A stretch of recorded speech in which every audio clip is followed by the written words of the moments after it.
Hello दोस्तों, कहानी संग्रह चैनल में आपका स्वागत है। आज हम लेकर आए हैं जितिया व्रत की कथा।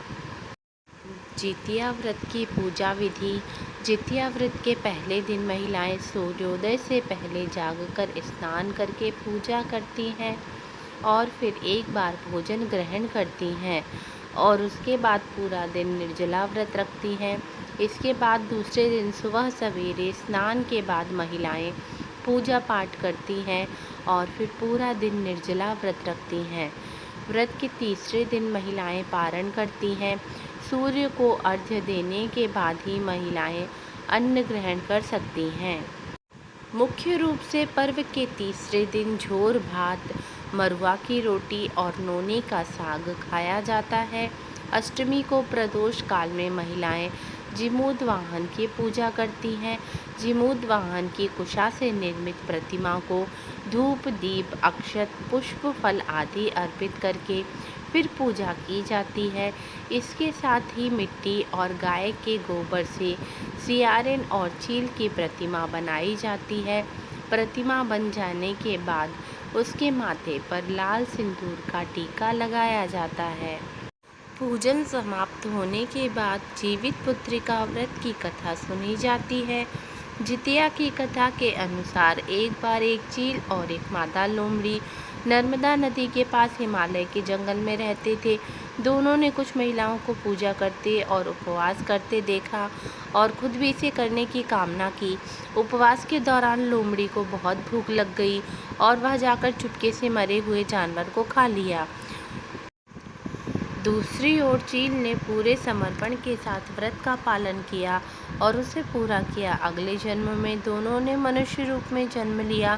चील के कई पुत्र हुए और वह सभी जीवित रहे, लेकिन सियार के पुत्र होकर मर जाते थे। इससे बदले की भावना से उसने चील के बच्चों को कई बार मारने का प्रयास किया, लेकिन वह सफल नहीं हो पाई। बाद में चील ने सियार को अपने पूर्व जन्म के जितिया व्रत के बारे में बताया।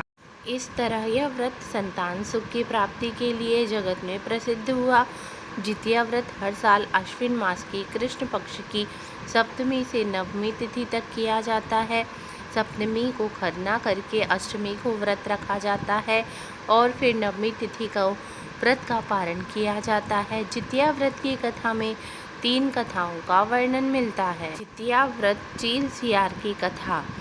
जितिया कथा के अनुसार एक बार एक चील और मादा लोमड़ी नर्मदा नदी के पास हिमालय के जंगल में रहते थे। दोनों ने कुछ महिलाओं को पूजा करते और उपवास करते देखा और खुद भी इसे करने की कामना की। उपवास के दौरान लोमड़ी को बहुत भूख लग गई और वह चुपके से जाकर मरे हुए जानवर को खा लिया। दूसरी ओर चील ने पूरे समर्पण के साथ व्रत का पालन किया और उसे पूरा किया। अगले जन्म में दोनों ने मनुष्य रूप में जन्म लिया। चील के कई पुत्र हुए और वह सभी जीवित रहे, लेकिन सियार के पुत्र होकर मर जाते थे।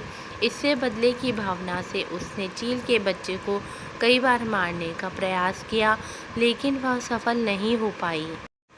बाद में चील ने सियार को अपने पूर्व जन्म के जितिया व्रत के बारे में बताया। इस व्रत से सियार ने भी संतान सुख प्राप्त किया। इस तरह यह व्रत संतान सुख की प्राप्ति के लिए जगत में प्रसिद्ध हुआ। जितिया व्रत जिमूत वाहन की कथा।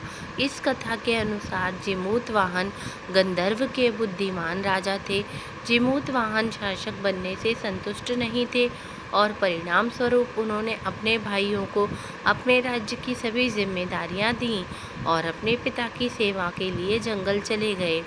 एक दिन जंगल में भटकते हुए उन्हें एक बुढ़िया बिलाप करती हुई मिलती है।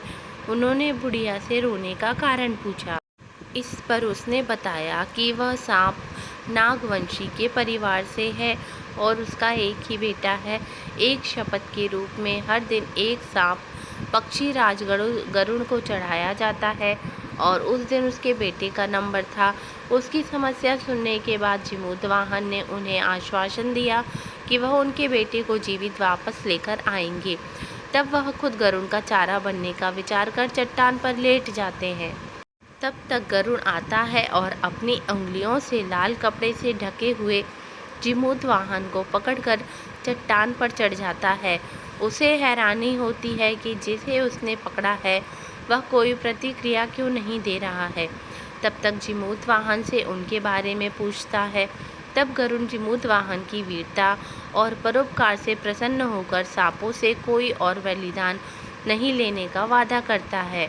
मान्यता है कि तभी से ही संतान की लंबी उम्र और कल्याण के लिए जितिया व्रत किया जाने लगा। जितिया व्रत की कथा महाभारत से।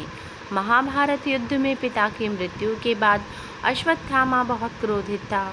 वह पिता की मृत्यु का बदला लेने के लिए पांडवों के शिविर गया और उसने 5 लोगों की हत्या कर दी।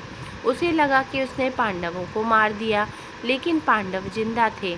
जब पांडव उसके सामने आए तो उसे पता लगा कि वह द्रौपदी के 5 पुत्रों को मार आया है।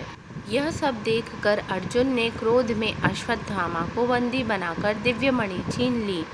अश्वत्थामा ने इस बात का बदला लेने के लिए अभिमन्यु की पत्नी उत्तरा के गर्भ में पल रही संतान को मारने की योजना बनाई। उसने गर्भ में पल रहे बच्चे को मारने के लिए ब्रह्मास्त्र चलाया, जिससे उत्तरा का गर्भ नष्ट हो गया। लेकिन उस बच्चे का जन्म लेना बहुत ज़रूरी था, इसलिए भगवान श्री कृष्ण ने उत्तरा के मृत बालक को फिर से जीवित कर दिया। गर्भ में मरकर जीवित होने की वजह से इस तरह उत्तरा के पुत्र का नाम जीवित पुत्रिका और परीक्षित हुआ। तब से संतान की लंबी आयु के लिए जितिया व्रत किया जाने लगा।